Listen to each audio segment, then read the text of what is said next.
sudah tidak tahan, Wiro. Namaku Wiro Sableng, Pendekar 212.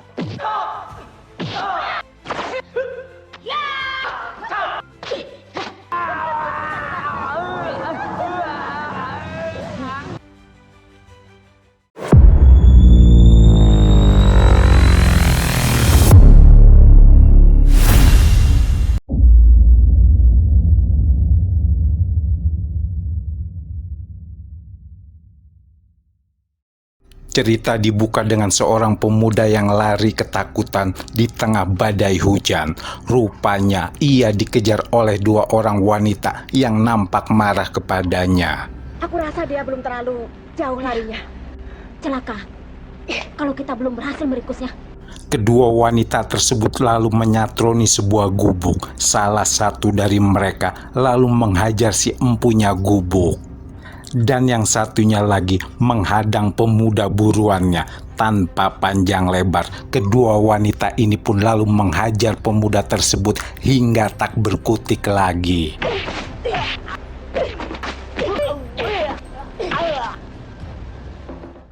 Cerita kemudian bergulir beberapa hari kemudian. Nampak tiga pria mendekati sebuah sungai untuk membasuh. Pria muda berpakaian putih adalah Raden Aryo, anak seorang adipati. Sedangkan dua orang lainnya adalah pengawal pribadinya. kalian berdua tunggu di sini. Aku akan menangkap binatang itu hidup-hidup. Raden Aryo kemudian bergegas pergi untuk menangkap sebuah anak rusa. Ia pun memasuki hutan lebat di depannya.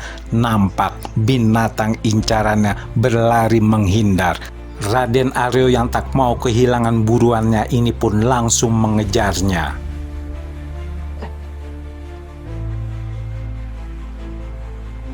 Tiba-tiba Raden Aryo sedikit terkejut melihat dua orang wanita di hadapannya bersama sang hewan buruannya tersebut. Kalian berdua siapa? Kedua wanita tersebut lalu memperkenalkan dirinya. Sang kakak bernama Nila Maharani dan adiknya Nila Mahadewi. Namaku Nila Maharani, adikku Nila Mahadewi. Keduanya pun dikenal sebagai sepasang iblis betina di rimba persilatan. Setelah sedikit berbasa-basi, kedua wanita tersebut lalu mengajak Raden Aryo ke dalam sebuah goa. Kalau kau tidak keberatan ikut bersama kami, Itu tidak soal. Tentu saja aku tidak keberatan. Tiba-tiba Raden Aryo beranjak ketakutan. Rupanya ia hampir saja dinodai oleh Maharani. Pemuda tersebut pun lalu berusaha melarikan diri, namun diterjang oleh Mahadewi.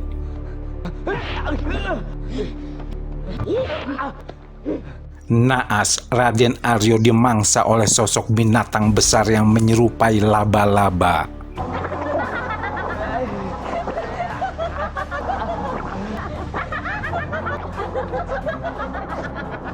Sementara itu, kedua pengawal yang menunggunya nampak gelisah menunggu kedatangan Raden Aryo. Dia pasti berusaha untuk mendapatkan anak rusa itu hidup-hidup. Tapi, ayo kita susul dia. Mereka pun kemudian memasuki hutan tersebut yang berada di seberang sungai. Tak jauh melangkah, keduanya terkejut melihat Raden Aryo tergeletak dengan luka penuh darah. Jasad sang putra adipati ini pun kemudian dibawa ke kadipaten. Sang adipati nampak heran, para pengawalnya menggotong seseorang. Betapa terkejutnya dan marahnya sang adipati melihat putra kesayangannya ini tewas penuh dengan luka. Apa yang terjadi? Kami tidak tahu, Adipati. Anakku berburu bersama kalian. Satu pengawal yang lebih muda ini pun lalu berusaha menjelaskan kejadian yang mereka pun tak mengetahuinya. Pada waktu itu, setelah berburu, muncullah anak rusa. Raden Aryo sangat tertarik dan mengejarnya. Keesokan harinya, sang adipati yang tak terima anaknya tewas ini lalu diantar oleh beberapa pengawal untuk memasuki hutan lebat di mana jasad Raden Aryo diketemukan. Mereka lalu berhenti tepat di mana tubuh Raden Aryo tergeletak. Di kejauhan, nampak dua wanita bersaudara ini sedang merencanakan sesuatu. Adipati tua itu, boleh juga. Kakak pancing yang lainnya, aku akan memancing Adipati. Sesaat akan pergi, tiba-tiba mereka dikejutkan oleh sebatang ranting yang jatuh tepat di depan Adipati. Suruhlah orang-orangmu pergi ke Sungai Intan Dewi. Kalau ingin mengetahui siapa pembunuh anakmu. Dan kamu sendiri pergi ke arah barat. Rupanya kedua wanita tersebut mengirimkan surat perangkap untuk sang adipati.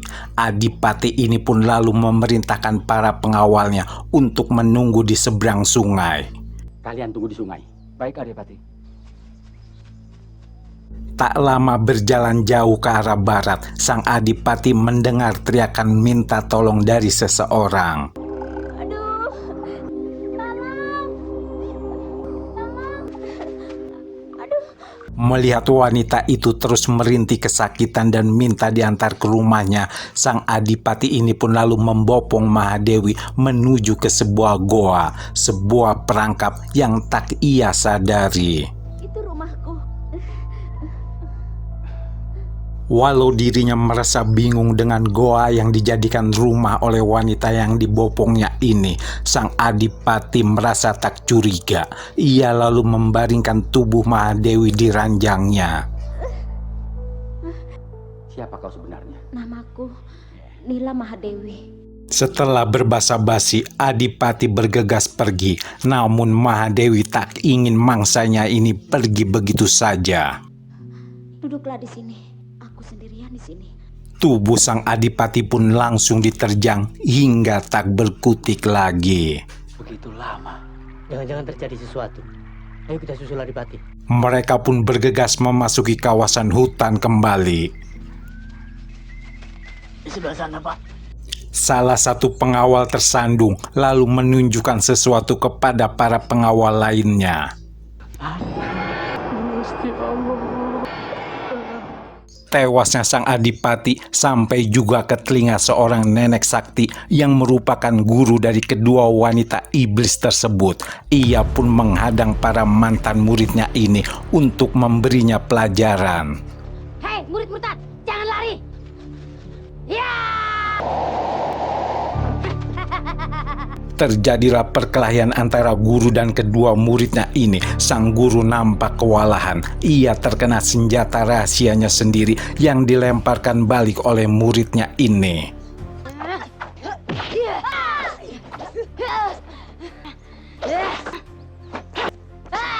Pendekar tua ini pun lalu melemparkan senjata rahasia lainnya yang mengeluarkan asap beracun yang mematikan. Ayo cepat lari.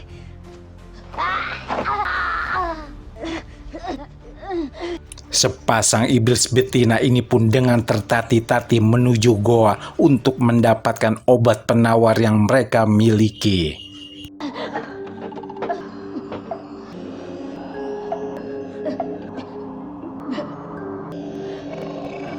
Sementara itu di tempat lain, istana Mahapati Jayengrono dimasuki oleh seseorang yang terlebih dulu melumpuhkan dua penjaga.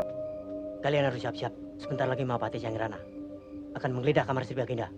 Orang tersebut berhasil menyusup masuk ke istana. Bahkan ia mengelabui dua pengawal yang menjaga kamar Sri Baginda yang di dalamnya terdapat pusaka sakti, yaitu tombak Trisula. Sang penyusup ini berjuluk Dewa Maling, pemilik seruling maut.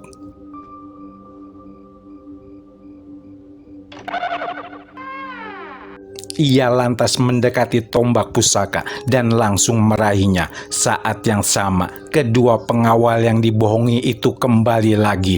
Mereka mendekati kamar dan kedua pengawal tersebut pun ditotok jalan darahnya. Sesaat kemudian Dewa Maling ini melesat keluar kamar. Hei, kembalikan tombak itu. Maling ke barat. Jangan lari. Hei, ayo kejar. Baik, Pati. Dewa Maling kemudian melucuti dan mengganti pakaiannya. Saat yang sama, Mahapati datang. Kau Dewa Maling baju hitam, serahkan tombak itu padaku. Ambil sendiri kalau kau mampu. Keempat prajurit tersebut langsung menyerang si Dewa Maling. Namun dengan mudah para prajurit pengawal tersebut dibuat tak berdaya.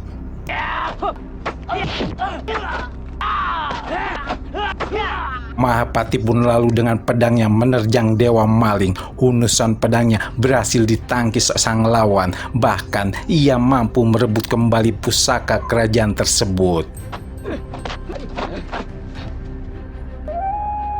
Dewa Maling yang memiliki seruling maut ini tak membiarkan begitu saja. Suara tiupannya menebar asap beracun yang mematikan. Mahapati merintih kesakitan. Ia pun menutup kedua lubang telinganya. Getaran suara tersebut membuat jalan darahnya membeku. Racun pun terhirup olehnya.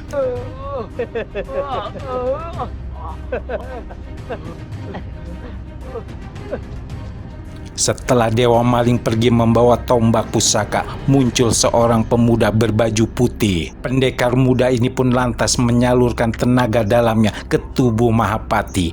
Ia mencoba mengeluarkan racun mematikan tersebut.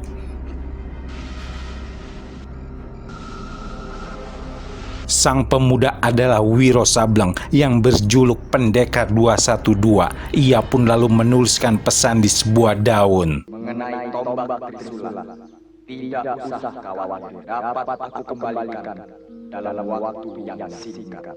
Pendekar 212. Esok paginya Mahapati tersadar. Ia pun membaca pesan yang ditinggalkan oleh Wiro Sableng. Pendekar 212. Jangan khawatir, Pangeran. Dia pasti berhasil mendapatkan tombak itu. Sementara itu di tempat lain terlihat dua orang sedang menunggu kedatangan seseorang. Itu dia, Pangeran. Rupanya mereka menanti si Dewa Maling yang berhasil membawa tombak pusaka kerajaan atas perintah Pangeran Rana yang ingin merebut kekuasaan Mahapati. Bagus. Setelah selesai melakukan transaksi, mereka pun lalu pergi berpisah. Suara siulan tersebut membuat dua orang ini terkejut. Tak lama kemudian muncul Wiro Sableng. Hei, pemuda Edan! Minggirlah! Aku adalah Rana Blambang, anak seorang gundik yang ingin jadi raja. Sang pengawal pangeran ini langsung menyerang Wiro, namun pemuda Sableng ini mudah melumpuhkannya. Pangeran Rana pun dibuat tersungkur dengan beberapa gebrakan. Wiro kemudian mengambil kembali pusaka tombak Trisula tersebut dan membawa kedua pengkhianat ini ke istana. Mahapati, apa yang harus kita lakukan terhadap kedua orang ini? Penjarakan saja. Baik. Di hadapan Mahapati, Wiro membuka pembungkus tombak Trisula tersebut dan kemudian menyerahkannya kepada Mahapati. Tombak ini Trisula palsu.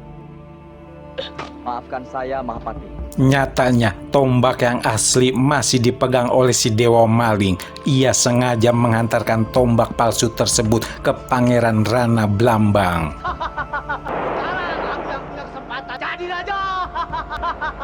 Tak lama muncul sepasang iblis betina yang juga mengincar tombak Trisula. Mereka pun langsung menyerang Dewa Maling.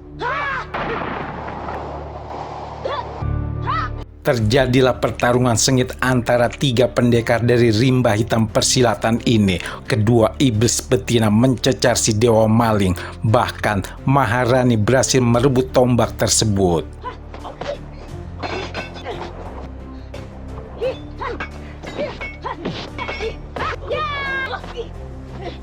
Dewa Maling yang terpojok lalu bersiap meniupkan seluring mautnya. Namun Mahadewi kembali menerjangnya.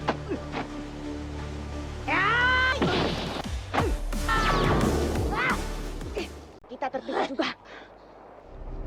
Singkat cerita, Dewa Maling mengumpulkan ketiga pendekar rimba hitam lainnya untuk merebut kembali tombak Trisula dari tangan iblis betina. Namun saat sedang asik menyusun rencana, terdengar suara dari luar. Malam ini juga kita berangkat, kita berempat. Pasti dapat mengalahkan mereka. Siapa di luar? Hanya seorang tamu. Wiro muncul dan meminta si Dewa Maling untuk menyerahkan tombak asli. Ia pun mencengkram leher si pencuri ini. Serahkan tombak itu padaku. Serahkan, kataku. Tendangan Wiro membuat Dewa Maling terhempas keluar. Melihat kawannya terdesak, kedua pendekar hitam ini pun langsung menyerang Wiro.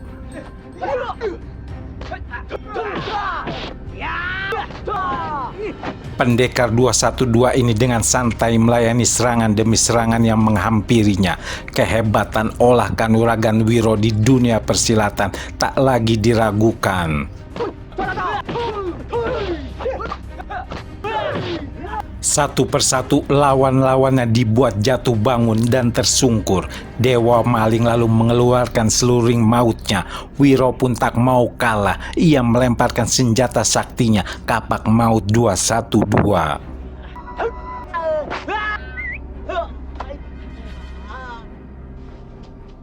Keesokan paginya, saat sedang membasuh tubuhnya di sungai, Wiro melihat gadis seksi melintas. Naluri mata keranjangnya pun keluar.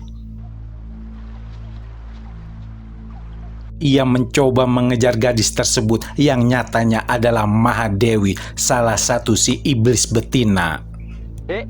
Mas, aku takut mas. Tadi kulihat sesosok tubuh berbaju kuning. Tolong antar aku. Aku takut. Wiro yang memang pendekar playboy ini pun menuruti ajakan Mahadewi untuk masuk dalam perangkapnya. Mas, Mahadewi lalu merayunya agar mau mengantarkannya masuk ke kamar. Bagai terhipnotis, Wiro mengikuti tarikan tangan si iblis betina ini.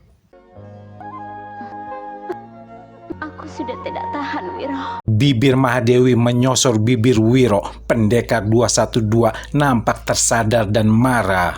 Apa yang kau lakukan tadi? Inadina.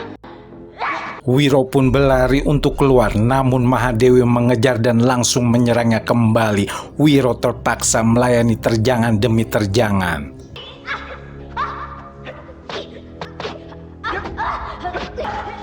Maharani muncul, ia langsung mencecar Wiro dengan tombak trisula curiannya. Kedua iblis betina ini pun bergantian menyerang Wiro yang terlihat tangguh. Hantaman Wiro satu persatu mengenai kedua lawannya hingga tersungkur. Kepala trisula melesat dan Wiro pun berhasil menangkapnya. Mahadewi juga melesat ke atas untuk merebut kembali kepala tombak tersebut.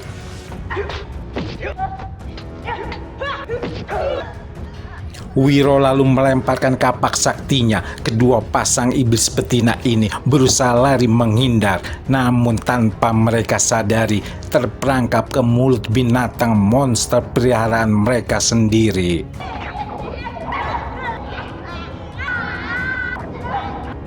Terima kasih sudah menonton channel ini. Sampai jumpa di film Indo jadul lainnya. Salam jadul, mantap.